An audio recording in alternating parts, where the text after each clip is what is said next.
사람들은 삶을 살아갈 때 상대방을 의식을 합니다. 왜냐하면 모든 사람들은 다 인정받고 싶어 해요. 타인에게, 상대방에게 그래서 인식을 하고 또 좋은 평가를 받기를 원합니다. 아, 그래. 이 사람 괜찮은 사람이야. 당신 좋은 사람이에요. 당신은 꼭 필요한 사람이에요. 이런 이야기를 사람들은 다 누구나 다 듣고 싶어요.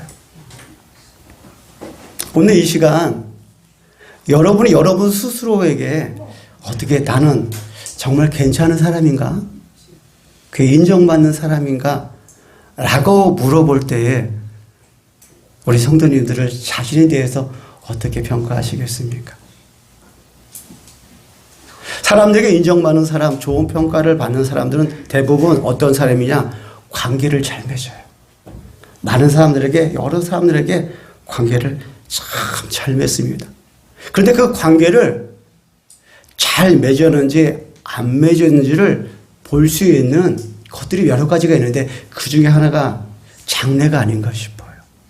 장례를 치러보면 그 조문객을 통해서 이 사람이, 이 고인이 아니면 그 유가족들이 평상시에 사람들의 관계를 얼마나 잘 맺었는지를 간접적으로 좀 알 수 있는 것이 아마 장례가 아닌가라는 생각이 듭니다.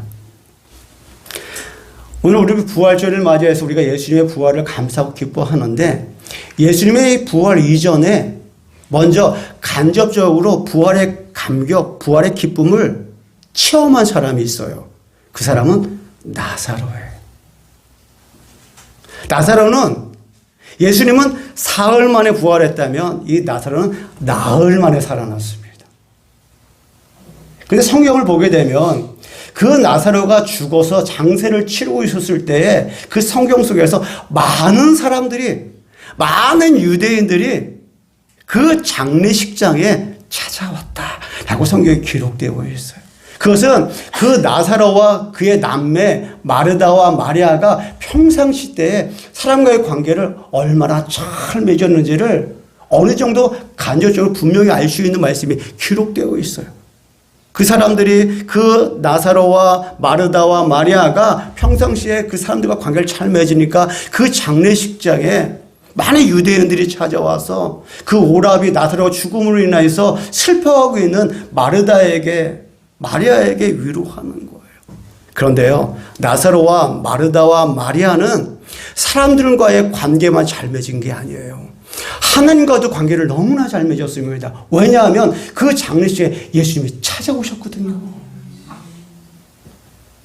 마리아, 마르다, 나사로는 사람들과의 관계만 잘 맺은 것이 아니었어요. 하나님과의 관계를 잘 맺으니까 그 장례식에 누가 찾아오셨어요? 예수님께서 찾아오셨어요. 예수님 찾아오시니까 얼마나 큰 위로가 될까요? 저는 오늘 부활주일을 맞이해서 감사하면서 이 부활되신 그 예수님께서 저와 여러분이 찾아오길 소망합니다. 왜냐하면요, 앞에서 찾아왔던 그 많은 유대인들도 이 마리아와 마르다의 큰 위로가 됐을 거예요. 마리아, 마르다 얼마나 힘들어. 오라비가 살아있을 때 얼마나 잘했는데, 동생들이 얼마나 잘했는데, 그 말도 위로가 되고 격려가 됐을 거예요. 그런데 그 유대인들은 그 나사로의 근본적인 문제를 해결할 수는 없어요. 마음의 위로는 줄 수 있어요. 힘을 줄 수 있어요. 그러나 근본적인 문제를 해결할 수가 없는 거예요. 어떤 문제예요? 죄의 문제, 어떤 문제예요? 사망의 문제, 어떤 문제예요? 영생의 문제를 그들은 해결할 수가 없는 거예요. 누구만 해결할 수 있는 거예요? 예수님만이 해결할 수 있는 거예요. 예수님이 그 자리에 찾아오셔서 그 나사로와 마르다와 마리아가 하나님과의 관계를 잘 맺으니까 그 장례식장에 예수님이 찾아오셔서 가장 근본적인 문제를 해결해 주시는 거예요. 죽음의 문제, 사망의 문제, 영생의 문제를 해결해 주시는 거예요. 오늘 저와 여러분들이 예수님의 부활에 대해서 감사하고 기뻐하고 있습니다. 그러나 감사로 기쁨으로 끝나면 안 돼요. 뭐요? 예수님을 만나야 돼요. 나사로에게, 마르다에게, 마리아에게 찾아오신 것처럼 오늘도 그 부활하신 예수님께 찾아오셔서 우리의 근본적인 죽음의 문제, 사망의 문제, 영생의 문제를 해결해 주시기를 주님의 이름으로 축원합니다. 그렇다면 그 예수님을 찾아오게 어떻게 하면 찾아올 수 있게 할까? 찾아와서 그 생명을 우리가 누릴 수 있을까? 오늘 성경이 우리에게 말씀하고 있습니다. 오늘 본문 속에 있는 이 요한복음 20장 말씀 속으로 들어가 보겠습니다. 이 말씀은 어떻게 시작하냐면 예수님의 십자가에 달려 돌아가시고 난 후에 안식 후 첫날이에요.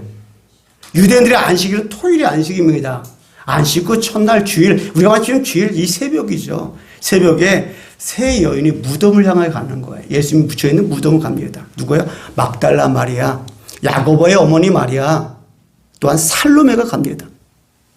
그 이 세 여인의 기록은 오늘 이 똑같은 말씀의 기록은 마태복음에 기록되고 있어요. 막달라 마리아와 야고보의 어머니 마리아와 또 살로메 이 세 여인이 가는 거예요. 그 여인들의 눈에는 아직도 예수님의 그 십자가의 죽음을 인해서 그 슬픔에 잠겨져 있고 얼마나 울었는데 눈이 퉁퉁 부은 상태로 예수님의 그 시신에 향유를 붓겠다고 이른 새벽에 가고 있는 거예요. 가면서 이런 얘기합니다. 그런데 어떡하죠? 지금 무덤 앞에 큰 돌문이 가려져 있는데 어떻게 우리 예수님께 시신 앞에 가서 우리가 준비한 향유를 부을 수 있을까요? 라고 나름대로 염려 걱정을 하면서 이 세 여인이 예수님이 시신이 담겨있는 그 무덤을 찾아갑니다. 그런데 도착하다 보니까 이게 웬일이요? 그 걱정했던 돌문이 굴러가 있는 거예요. 정상적으로 민 곳이 아니라 굴러져 있다 보니까 이 세 여인이 깜짝 놀라서 그 무덤을 달려가 봅니다. 들어가지 못하고 살며시 몸을 굽혀서 안을 들어보니까 웬 거예요? 아니나 다를까 예수님의 시신이 안 보이는 거예요. 예수님의 시체가 안 보이는 거예요. 염했던 몸이 안 보이는 거예요. 이 세 여인은 울고 맙니다. 주저앉고 맙니다. 그때 천사가 나타나서 말합니다. 예수님이 살아나셨다. 예수님이 살아나셨다. 예수님은 살아나셔서 너희들보다 먼저 갈리로 가신다라고 이 세 여인이 말해줘요. 이때 야고보의 어머니와 살로메는 이 이야기를 듣고 나서 제자들에게 달려갑니다. 그런데 막달라 마리아가 그 얘기를 들었음에도 불구하고 그 자리에 털썩하고 웃고 하는 거예요. 예수님, 예수님. 예수님 어디 계십니까? 앞서서 살로메와 야고보의 어머니 마리아는 그 천사의 이야기를 듣고 나서 제자들에게 이 소식을 알리고 떠났는데 막달라 마리아는 그걸 떠나지 못하고 울고 있는 거예요. 그때 예수님께서 이 막달라 마리아를 부르십니다. 자, 15절 16절인데 우리 한번 읽어볼까요? 시작. 예수께서 이르시되 여자여 어찌하여 울며 누구를 찾느냐 하시니 마리아는 그가 동산지기인 줄 알고 이르되 주여 당신이 옮겼거든 어디 두었는지 내게 이르소서 그리하면 내가 가져가리이다. 예수께서 마리아가 돌이켜 히브리 말로 라보니 하니 이는 선생님이라 하는 말이라. 아멘. 예수님께서 부르시는 거예요. 마리아야. 처음에는 못 알아들었어요. 동산지기인 줄 알았어요. 근데 예수님께서 마리아야 부르니까 그때서야 알아들은 거예요. 답비요. 예수님이시군요. 딱 이 말씀하는 거예요.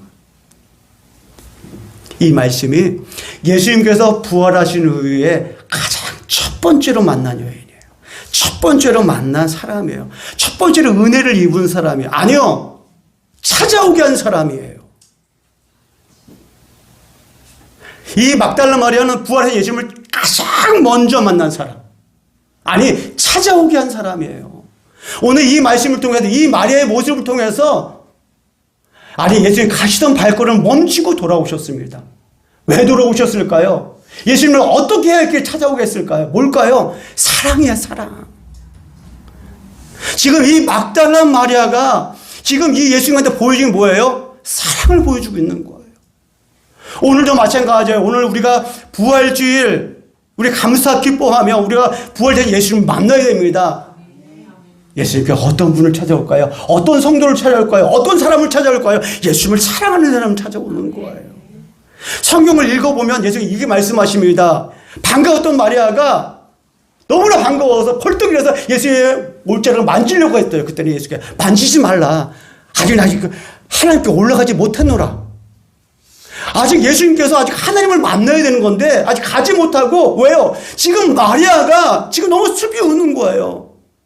예수님을 만나고 싶어 하는 거예요. 그 사랑을 보니까 지금 예수님은 하나님을 만나고 돌아와야 되는데 가지 못하고 가던 발걸음 멈추고 돌아와서 지금 예수님께서 이 마리아 막달라를 찾아와서 만나주고 있는 거예요.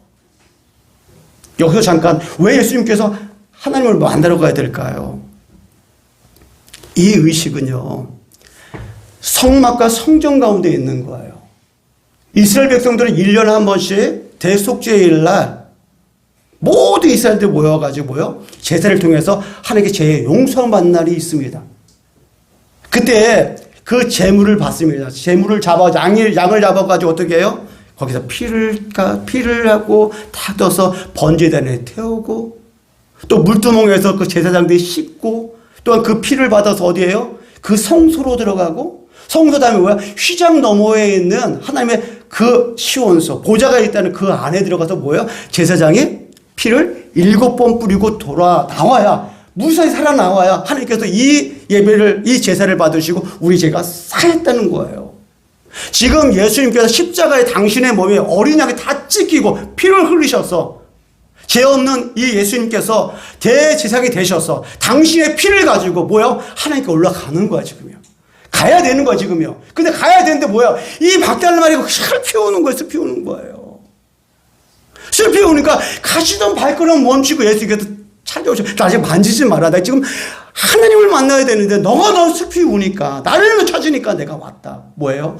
오늘도 부활하신 주님을 찾아오게 하는 자는 그 주님을 사랑하는 자를 찾아오는 거예요. 우리 모두가 주님 만나야 됩니다. 찾아오게 해야 됩니다. 누가 찾아오게 할까요? 사랑하는 자예요. 주님을 사랑하는 자를 주님도 찾아오는 거예요. 어느덧 저희 아버지가 돌아가신 지가 32년 되셨습니다. 저희 아버지가 36년 4월생이세요. 그리고 우리 이복희 집사님하고 친구입니다. 동갑입니다. 근데 일찍 돌아가셨어요. 한국 나이로 59세에 돌아가셨습니다. 얼마 전에 제가 요양원에 계신 어머니를 뵙고 왔습니다. 어머니가 많이 편찮으십니다. 이제 어쩌면 뵐 날도 많이 남아있지는 않은 것 같습니다. 그러면서 아버지를 생각할 때 생각나는 게 있어요. 아버지의 냄새예요. 아버지 생각하면 두 가지 냄새가 있어요. 아직도 아버지만 생각하면 제 코끝에서 아직도 느껴지는 냄새가 있어요. 첫 번째 어디서 나는 거예요? 베개님에서 나는 냄새. 어렸을 때 아버지가 딱 뵈면은 이 목침이라든지 아버지가 베는 베개가 있잖아요. 그럼 어렸을 때 이렇게 딱 아빠 베개 베면은 그 아버지 향수가 있어. 베개 딱 냄새가 있어. 그리고 제가 어렸을 때 제가 힘들다 보니까 아버지가 다녔던 직장이 서울에 있었고 제가 살고 있었던 집은 양평 근처 용문이라는 곳에 살고 있었어요. 그 당시는 뭐 교통편도 안 좋았죠. 또 가정 형편이 좋지 않다 보니까 그 교통비도 아끼겠다고 해서 일주일에 한 번 내지 2주에 한 번씩 오셨어요. 근데 어린 초등학생 입장에서 아빠가 얼마나 보고 싶을까요? 기다렸어요. 그럼 아버지는 꼭 토요일 날 저녁에 오셔요. 그러면 기다리다가 잠자고 있으면은 누나가 얘기해. 아빠 오셨다. 그러면 그냥 벌떡 일어나가지고 아버지 부탁해가지고 딱 안기면은 아버지 그 밤 창공에 있는 그 잠바에서 나는 냄새가 있었어요. 근데 다른 사람들은 냄새일지 몰라 저는 향기예요. 그 베개님에서 나는 그 향기. 아버지를 그 활하고 있을 때 어린 나이에 그 찬 공기 속에서 그 잠바 속에서 나오는 그 풍기는 그 냄새가 저는 그리워요. 그래서 어느덧 제가 그 나이가 됐습니다. 그때 제가 안겼던 그 아버지의 나이가 돼서 두 아들을 키워보니 그 아버지의 사랑을 알겠어요. 얼마나 보고 싶었을까? 얼마나 만나고 싶었을까? 하루에도 잠깐 학교 가 있어도 저녁에 보고 싶은데 일주일 만에 아니면 2주일 만에 그래도 가정의 생계를 위해서 가장으로서 힘썼을 때에 아버지의 생각이 그 눈을 감고 코끝을 열면 그 베개잎에서 난 냄새 아직도 나는 것 같고 아버지 품에 안겼을 때 그 찬 공기 속에 느꼈던 그 잔별 속에 나는 냄새가 지금도 나는 것 같습니다. 그것이 아버지가 아들을 향한 저를 향한 사랑의 냄새였습니다. 오늘도 마찬가지예요. 우리는 다 부활 되신 예수님을 만나야 됩니다. 근데 그 예수님을 만나는 사람, 찾아오게 하는 사람이 있는데 어떤 자를 찾아오게 하나? 사랑하는 자를 찾아오게 하는 거예요. 근데 오늘 이 막달라 마리아가 보여준 사랑이 있어요. 첫 번째 뭐냐? 두려움이 없는 사랑이에요. 왜 두려움이 없냐? 그냥 보세요. 지금 여인들이 지금 어디를 가고 있어요? 무덤을 가고 있는 거예요. 그것도 낮에 아니에요. 낮에도 혼자 무덤에 한번 가보세요. 뭔가 좀 안 좋잖아요. 근데 여인의 몸으로 새벽에 무덤을 가고 있어요. 지금 이 여인들에게 그 사랑은요, 그걸 넘어서는 거예요. 무섭지가 않는 거예요. 또한 이 여인들의 사랑은 논리적인 사랑이 아니에요. 이들은 분명히 이야기했습니다. 아, 우리가 지금 예수님이 시신에 이 향유를 바르러 가는데 이 앞에 이 무덤 안에 큰 돌문이 있는데 우리가 이 돌문을 어떡하지? 그럼에도 불구하고 가는 거예요. 사랑은 그런 거예요. 어떤 논리적, 계산적으로 가는 사랑이 아니에요. 예수님께서 저와 여러분 보여준 사랑이 이런 사랑이었어요. 예수님도요, 십자가에서 두려웠습니다. 세상에 십자가 무서웠습니다. 그래서 겟세마네 동산에서 뭐라고 기도했습니까? 하나님, 이 자를 내게서 옮겨주시옵소서. 그러나 끝내 나의 원대로 마옵시고 아버지의 뜻대로 되기를 원하나이다라고 기도하였지만 예수님도 이 십자가를 피하고 싶은 마음도 있으셨어요. 이 고난이 엄청 크기 때문에. 그러나 이 두려움을 이겨나가셨던 거예요. 왜요? 우리를 사랑하시기 때문에. 주님의 사랑은 논리적인 사랑이 아니에요. 논리적으로 생각한다면 저와 여러분이 주님 앞에 사랑받을 존재가 될 수 있을까요? 저와 여러분이 주님께 뭘 이렇게 잘했다고요? 뭘 이렇게 열심히 잘했다고요? 어떻게 보면 정말 그 사랑을 우리에게 정말 받았을 때 정말 논리적인 사랑이 아니에요. 계산적인 사랑이 아니에요. 조건 없는 무조건적인 사랑으로 우리를 사랑하였다는 거예요. 그 사랑이 오늘 저와 여러분이 있기를 소망합니다.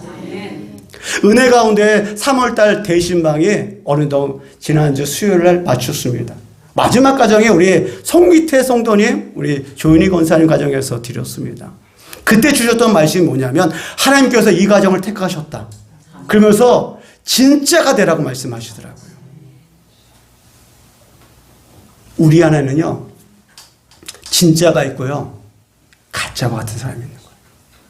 진짜와 가짜를 언제 구분할 수 있는지 알아요? 시험을 당하보면 알아요. 환난을 당하보면 알아요. 진짜는요, 참는 거예요. 진짜 믿음, 진짜 사랑은요, 인내하는 거예요. 견뎌나가는 거예요. 그러나요, 가짜는 어떻게 하는지 알아요? 가짜 믿음 어떻게 떠나가는 거예요. 불평과 불만과 원망이 생기고 회피하고 피하려고 해요. 시험을 닥쳐보면 알아요. 환난을 닥쳐보면 알아요. 그래서 이게 뭐라 말씀해? 너희는 금과 같은 믿음이 되라. 은과 같은 믿음이 되라. 왜냐하면요, 하나님께서 불과 같은 시험을 하신 날이 온다고 말씀하셨군요. 너의 믿음을 불로 단련해 본다고 말씀하셨어요. 불로 단련해서 너가 금과 같고 은과 같지 아니하면 그것도 다 타버린다는 거예요. 너희는 집과 같은 나무 같은 믿음이 되지 말고 은과 같은 금과 같은 믿음이 되라고 말씀하고 있습니다. 저와 여러분의 믿음이, 저와 여러분의 사랑이 진짜이길 소망합니다. 어떤 시련과 아픔이 있을지라도 주님 붙잡고 나가기를 원합니다. 그때에 예수님께서 울고 있는 막다름을 찾아오셔서 그를 위로하시고 격려 힘을 주신 것처럼 그 은혜와 축복이 오늘 우리 가운데 있기를 주의 이름으로 축원합니다. 아멘. 또한 어떠한 자에게 예수님께서 찾아오실까요? 막달라 마리아는 떠나지 못하고 거기 울고 있었을 때 예수님께서 찾아오셔서 그를 만나주셨어요. 그리고 동일하게 너는 제자들에게 내가 살아났음을 전하고 갈려서 만나리라 라고 전하라고 합니다. 이 막달라 마리아도 앞에 먼저 갔던 그 그 야곱의 어머니 마리아와 살로메처럼 가서 말씀을 전합니다. 예수님이 살아나셨습니다. 예수님이 부활하셨습니다. 너무나 기쁜 말씀을 전하고 소망을 주었음에 불구하고 거기에 모여있던 11명의 제자가 그 얘기가 들려오지 않았어요. 어쩌면 그들의 마음속에 확실한 믿음이 생기지도 못했어요. 정말 살아났을까? 또한 그들의 마음속에는 아직도 충격이 남아있었어요. 어떤 충격이냐? 그들에게는 예수님께서 지금 예루살렘에 입성하시면 왕이 될 줄 알았어요. 힘이 있어서 이제 이스라엘 나라가 잘 살겠고 또 우리도 예수님 곁에 있었으니까 우편에서 좌편에서 무엇인가 큰 일을 감당할 줄 알았어요. 그 예수님께서 죽은 자를 살리셨죠. 앉은 명을 일으키셨죠. 그런데 그런 능력을 하나도 안 보여주시고 그 앞에서 채찍을 맞으시고 십자가 못 박혀 죽는 모습을 보니까 이 제자들 마음속에 충격이 생긴 거예요. 또한 어떤 두려움이에요? 예수님이 지금 붙잡혔으니까 우리들도 지금 대제사장들이 장로들이 성경들 우리를 붙잡을 거야. 우리를 찾고 있어. 그 두려움이 있는 거야. 아무리 지금 예수님이 살아났다는 부활의 소식이 전했음에도 불구하고 예수님이 받은 충격, 또한 공포감, 또 어떤 마음이 들었어요? 예수님이 살아나셨다니까 부끄러움하면 안 될까요?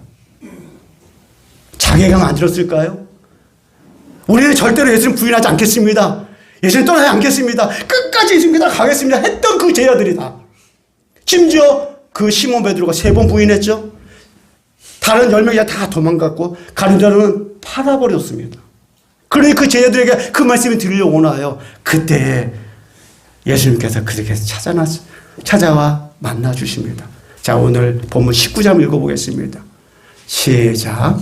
이날 곧 안식 후 첫날 저녁 때에 제자들이 유대인들을 두려워하여 모인 곳에 문들을 닫았더니 예수께서 오사 가운데 서서 이르시되 너에게 평강이 있을지어다. 아멘. 할렐루야. 오늘도 우리 주님 찾아오셔서 우리 모두에게 평강 주시기를 주의 이름으로 축원합니다. 지금 두려움 가운데 있는 제자들이 찾아오셔서 그들에게 평강을 먼저 주시는 거예요. 그들의 충격, 공포감, 두려움, 자괴감 등등 여러 가지 복잡한 마음과 있었을 때 예수님께서 그들을 찾아오셨어요. 그들에게 2번째 찾아온 거예요.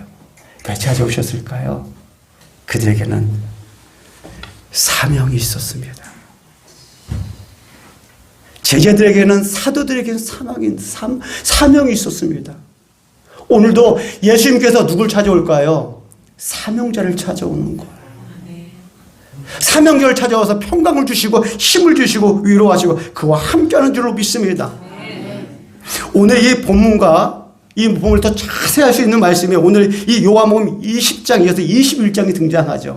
그때 21장의 말씀을 보게 되면 베드로와 디드모와 도마와 총 8명의 제자들 디베랴 호숫가에서 물고기를 잡아요. 그때 예수님께서 그들을 가서 찾아오셔서 숯불을 피워놓고 너에게 물고기가 있냐고 물어보십니다. 그랬더니 아니요. 예수님이 이제 알지 못하고 물고기 한 마리도 없습니다. 예수님께서 그러면 이 그물을 배 오른편에 던져라 했더니 던지니까 물고기가 엄청 많이 잡히는 거예요. 그때서 베드로 깨닫습니다. 주님이시다. 그 베드로는 주님인 줄 알고 겉옷을 입고 그냥 물에 뛰어들어가서 예수님 있는 곳을 가는 거예요. 그 예수님 뭐예요? 내가 잡은 물고기를 가져와라. 그래서 그 물고기 드리니까 그 숯불에다 구웠고 또 예수님께서 준비하신 떡과 그 물고기를 제자들에게 다 나눠주십니다. 그리고 나서 베드로에게 이렇게 물어봐요. 자, 요한복음 21장 15절입니다. 읽어보겠습니다. 시작. 그들이 조반 먹은 후에 예수께서 시몬 베드로에게 이르시되 요한의 아들 시몬아 내가 이 사람들보다 나를 더 사랑하느냐 하시니 이르되 주님 그러하나이다. 내가 주님을 사랑하는 줄 주님께서 아시나이다. 이르시되 내 어린 양을 먹이라 하시고 아멘. 베드로에게 물어보시는 거예요. 너 나를 사랑하느냐? 3번 물어보셔요. 가장 먼저 사랑하냐 물어보잖아요. 너 정말 날 사랑하느냐? 그러니까 내가 주님을 사랑하는 주님께서 하십니다. 그게 뭐라 말씀하셔요? 내 양을 먹이라는 거예요. 그게 사명이 있는 거예요. 양을 먹이는 사명이 있는 거예요. 주의 말씀을 전하는 사명이 있는 거예요. 누구예요? 베드로에게 있는 거예요. 제자들에게 있는 거예요. 예수님께서 부활하신 예수님께서 두 번째로 찾아갔던 사람이 어떤 자냐? 사명자를 찾아가는 거예요. 오늘도 주의 말씀을 붙잡고 내가 사명자를 깨닫고 묵묵히 그 길을 걸어가는 자에게 예수님께서 찾아오시는 줄 믿습니다. 그 생명을 주시는 줄 믿습니다. 이런 말씀하면은 사명자 하면 우리 목사님, 뭐 전도사님, 뭐 선교사님 아니에요. 예수님을 나의 구주로 고백하고 하나님의 말씀 가운데 뜻대로 살아가는 모든 자가 사명자이지. 앞에서 예배에서 인도하는 어떤 특별한 목회자라든지 전도사라든지 선교사님이 사명자가 아니에요. 우리 모두는 다 사명자예요. 그 사명을 깨달았으면 좋겠습니다. 그 사명을 알았으면 좋겠습니다. 그 주임을 전할 때 때로는 저 같은 목회자는 예배를 인도하면서 설교를 통해 말씀을 전하지만 우리 성도님 같은 말씀도 전할 수 있지만 아니면 여러분 삶으로 전하는 거예요. 지난주에도 그 대전에 있는 제자들 교회 한 권사님이 그 12가정 2,000명 됐던 그 제자들 교회 그 전도 방법이 뭐였습니까? 선교했던 방법이 뭡니까? 말씀이 아니었습니다. 성도님의 삶을 보여줬어요. 그 학습지 가는 그 엄마에게 필요한 것을 물어보고 그 엄마가 필요한 것이 화요일에 저녁에 남편과 아들에게 저녁을 준비했는데 그것을 준비해서 없다고 했을 때 그 권사님 그걸 깨닫고 나서 그 화요일 저녁에 그 전도하겠다는 그분의 그 집 앞에 찌개와 반찬을 갖다 놔서 뜻에 갖다 놔서 아무개 엄마 내가 집에서 찌개 조금 더 한 거야. 가져가서 조금 데펴가지고 남편하고 아들 같이 먹어 했을 때 그 어머니의 마음이 확 녹아내리면서 나 교회 가고 싶다 라는 마음이 들었어요. 제가 지난주 정회원 연수회 가가지고 제가 7분의 부흥한 교회 목사님의 간증 또 설교 가르침을 배웠습니다. 근데 지금 제자들 교회만 있던 것이 아니에요. 그때 어느 교회에 있었냐? 당진 상봉교회 김성선 목사님이 말씀을 전하셨어요. 그게 큰 교회는 아니었어요. 나름대로 하나님 은혜 주셨고요. 그 교회도 그 위치도 도시에 있는 것도 아니에요. 세계의 봉우리 가운데 있는 교회예요. 그래서 삼봉교회 김성선 목사님, 김성선 목사님 이분이 그 교회 간증을 하는 거예요. 이효순 권사님이라고 이 상봉교회에 있었는데 신앙생활 열심히 하고 섬기는 이 권사님이 계셨습니다. 근데 이 권사님의 몸이 좀 안 좋아서 병원에 가서 진찰을 받아 보니까 폐암 말기였습니다. 그리고 3개월뿐이 살 수 없다고 그런 시한부 판정을 받았습니다. 교회와 성도님들은 이 권사님을 위해서 열심히 기도했어요. 그래 기도하는 가운데 어느 날 이 이효순 권사님이 이 김성선 목사님에게 전화를 걸었어요. 목사님, 제가 목사님을 좀 만나고 싶어요. 그래서 이 목사님이 찾아가서 이 권사님을 만나는 거예요. 이 권사님이 4가지를 말하더라고요. 첫째, 목사님, 저 지옥 가지 아니하고 천국 가는 방법 가르쳐 너무 감사해요. 첫 번째. 두 번째, 목사님, 내가 교회에서 혹시 실수해서 목사님 마음 상한 게 있으면 내가 용서해 주세요. 내가 섬기고 봉사한다고 하였지만 목사님 혹시 내가 섭섭한 거 또 내가 실수한 거 있으면 목사님 용서해 주세요. 세 번째, 목사님 저희 가족들 부탁해요. 저희 남편 부탁하고요. 남아있는 우리 아들, 딸들 좀 부탁을 해요. 그리고 네 번째, 통장을 하나 주더래요. 통장을. 내가 이 통장을, 목사님이 통장을 준비하는데 이걸, 안 드리면 남편과 아들 다 써버릴 것 같아가지고 제가 미리 하면서 준비합니다. 이것은 목사님 판단하에서 교회라든지 선교라든지 목사님 판단하는 데 쓰세요. 라고 통장을 줬어요. 1억 원이 들어있었습니다. 그 받으니까 이제 기도도 하고 나서 이 목사님이 이제 고민이 된 거죠. 또 이걸 그러면 어떻게 써야 될 것인가. 어떻게 보면 이효순 권사님이 저 어려운 가운데에도 무엇인가 남기고 싶은 마음에 이것을 잠깐 귀하게 좀 쓰고 싶었던 거예요. 그래서 소아암 환자를 한 명 도울까? 아마 소아암 환자 드는 게 비용이 많이 드나 봐요.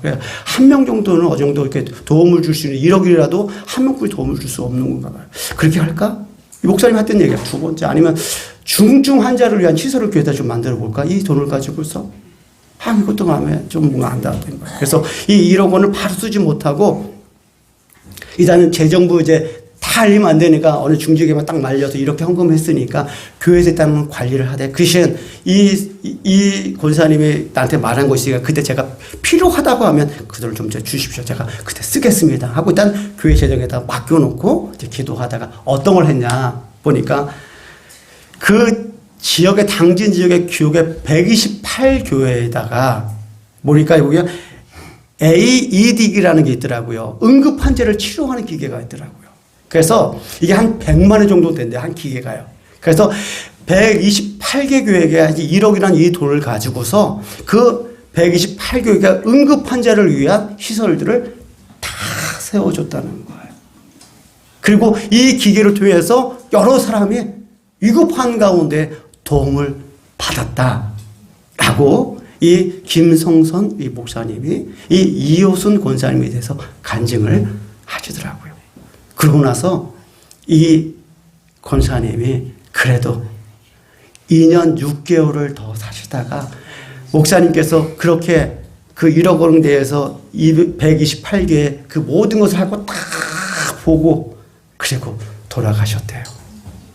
그리고 그것이 CBS의 방송에 나왔다고 김성선 목사님이 그날 우리 교회 이렇게 섬김과 나눔에 대해서 이야기했어요. 저와 여러분들이 오늘 부활주일을 맞이하여 부활하신 예수님을 만나기를 원합니다. 예수님을 찾아오게 했으면 좋겠어요. 어떤 자 찾아오냐요? 주님을 사랑하는 자 찾아오고요. 두 번째, 내가 사명자인 줄 알고 그 사명자를 내가 묵묵히 걸어는 가는 자를 찾아오시는 거예요. 찾아오셔서 예수님께서 부활하신 것처럼 사망의 권세를 이기신 것처럼 오늘 우리 교회 안에도 우리 성도님에게도 가정 안에도 그 예수님의 부활의 생명, 부활의 능력이 차고 넘치기를 모든 것이 새로워지기를 다시 한번 주님의 이름으로 축원합니다. 아멘. 기도하겠습니다.